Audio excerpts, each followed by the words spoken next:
right, folks, what is going on? This is episode 639 of the First and Frame Rate Show. I am Viv Baller. Over here, we talk about Georgia Southern and Atlanta Falcons football. And today, we're going to talk some Atlanta Falcons. We're going to talk about our quarterback, Mr. QB1, Desmond Ridder. And we're going to talk about him by way of Coach Arthur Smith.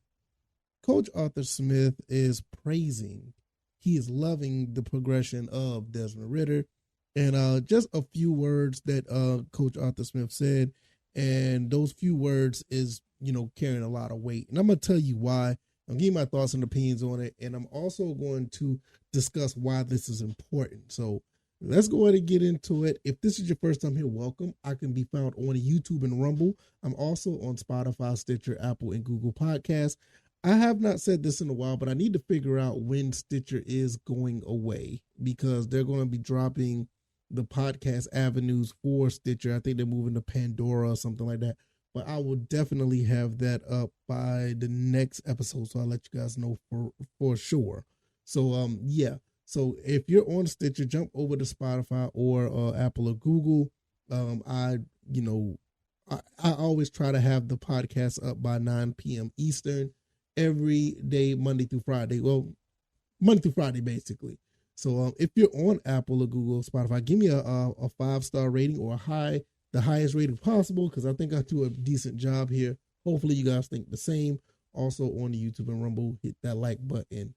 And yeah, also before I go further, I can be found on X at VFBaller, and the website is firstandframerates.com.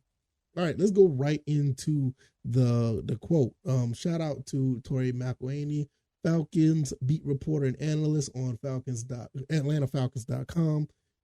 Her, Scott Blair, and a couple of other guys, they do a really good job on the website. I got to give them credit. They make the website very, easy to read with their articles and their commentary and the things that they do over there. Between them and the SI Falcons report over there on SI.com, you can't get any better than these two. I mean, if you want some decent, down the middle, fair Falcons information that you can read, definitely try those two websites.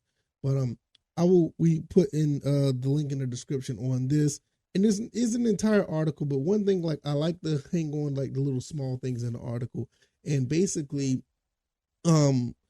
this is what it says. It says, Arthur Smith said that he had to go back and watch film from the second day of Falcons joint practice in Miami. But he felt confident in saying that post-practice, he's been really pleased with the way Desmond Ridder has carried himself as the Falcons starting quarterback. Quote, I do think his decision-making has been pretty damn good. His techniques have certainly improved too. Now, those two, unquote. Now, those two quotes right there, well, those two sentences that's in this quote carries a lot of weight.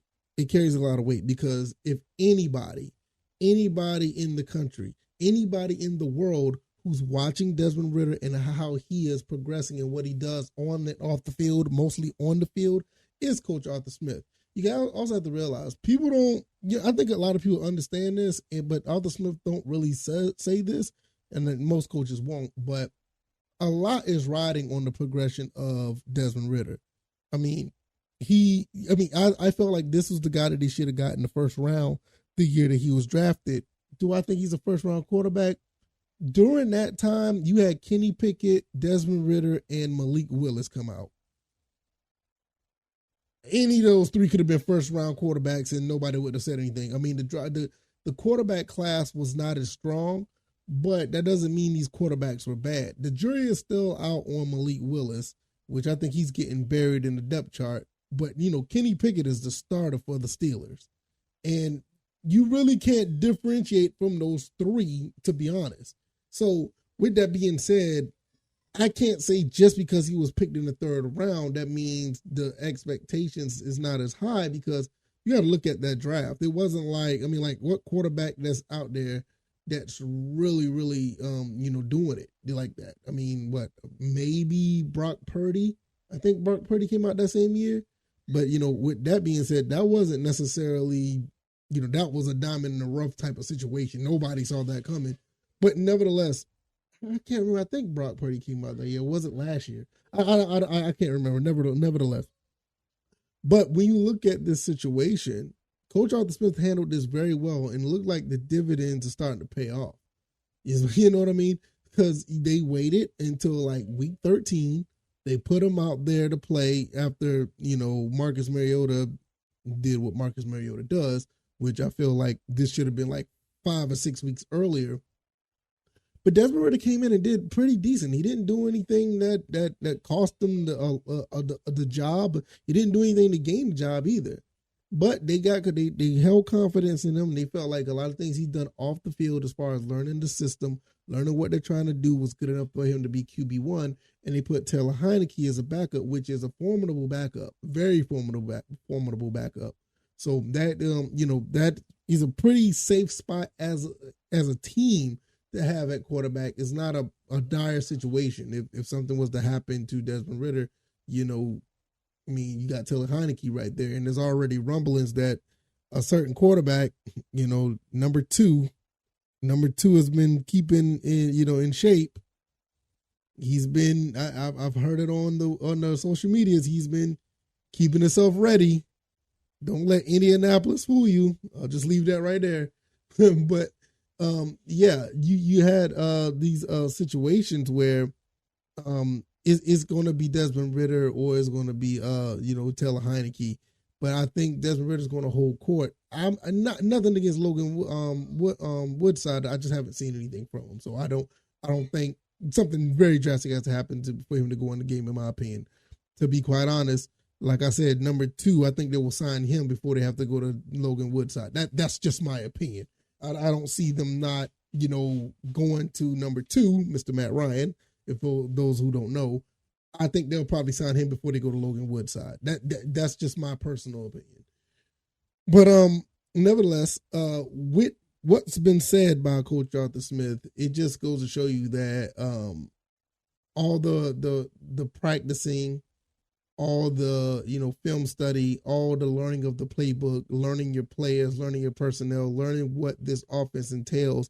They basically gave him the reins to be the franchise quarterback, and to be quite honest, it looks like he's responding very well. If you really have to go out and say, hey, Desmond Ridder's a little bit inaccurate on his deep passes, and there's a couple of passes that look a little bit rusty and they're a little bit outside or inside. If you only got a few of those, I think you're doing a pretty good job, because I can probably name tons of quarterbacks that are out here in the NFL right now, probably at least 15 to 20 quarterbacks who have thrown, inaccurate or errant passes. Probably higher than that. Probably all the quarterbacks who took a snap in training camp so far has probably thrown a few bad passes. So it is not it's not the end of the world per se. You know what I mean? So it's going to be a pretty good situation, and it's going to be a really interesting time to see what Desmond Ridder does, because I feel like he has the tools to be QB1. Do I think he will be QB1? I'm not sure that will be the case. I mean, I think he'll be QB1 going in, but I'm just talking about QB1 as a franchise quarterback. I mean, I'm not sure if we're looking at the second coming of Jalen Hurts here, because you got to understand, Jalen Hurts was not as polished, and this is, and I think some Eagle fans will, I think they can be honest with, if they want to be honest, they can be honest and say this. Jalen Hurts is not as polished as Desmond Ridder coming out of college. Jalen Hurts had a lot of work to do. What makes Jalen Hurts so special is the fact that he worked on it, and he worked his way to be a Super Bowl quarterback, and that is phenomenal. And it's not a knock on him, but you can't tell me that when this kid was the second round pick, everybody was clamoring over him like they are now. That's a lie. Yeah, and you may have a few and that was in a minority that was doing that, but this was not a concession to have the love for him like they do now. But like I said, that just goes back to the testament of him working hard. Now, let's contrast that to Desmond Ridder. Desmond Ridder is probably like in the same spot that Jalen Hurts was in coming into the league. But I will say this. I do feel that Desmond Ridder was slightly more polished and probably a little bit more NFL ready. And like I said, that's not a knock on Jalen Hurts. It's just that, we knew what Jalen Hurts was coming out of Alabama and coming out of Oklahoma. He was not like this. It was a reach for him to get the second round pick. They could have got him in the 5th. I mean, let's be honest. They could have got him in the fifth, but like I said, it's not a knock on him because hindsight is 2020. You look at him now. This guy looked like he should have been a top 5 pick, but that just goes back to like I said, to the work that he does. Now, Desmond Ridder is putting in that same amount of work. Now, does he make that improvement? I don't know. He has the tools to, but I don't think that he's going to be the guy that's going to be. I don't think he's going to be a guy that's going to be a complete bust and just going to be falling off, and you're going to be.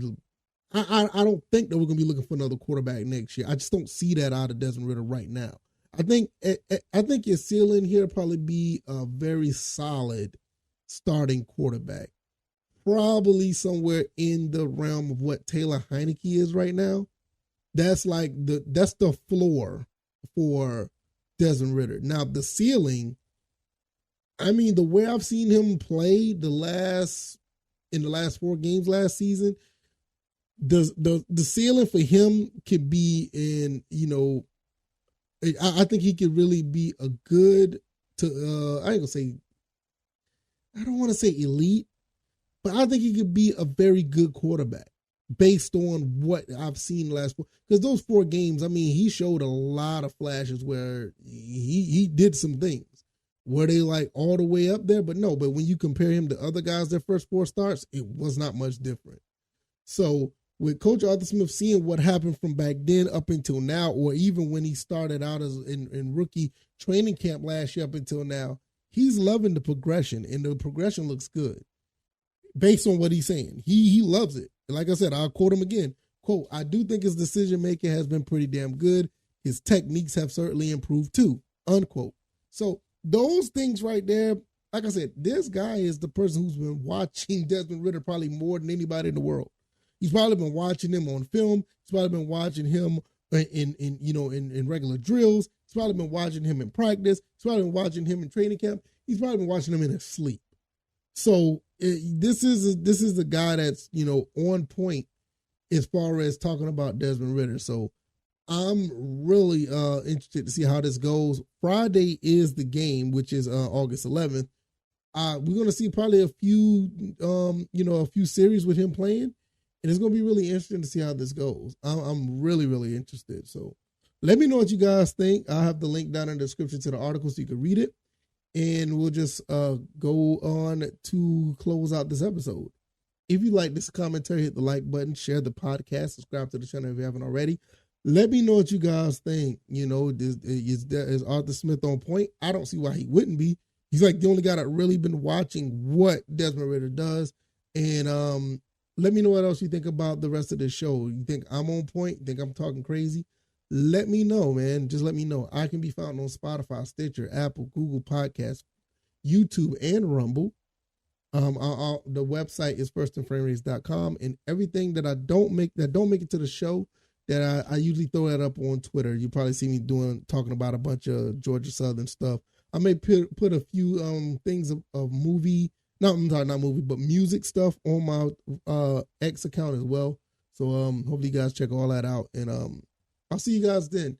All right, y'all. I appreciate it. Hit the like button on the way out. I really, really appreciate it. I will see you guys in the next one. All right, y'all. Y'all take it easy and y'all be blessed.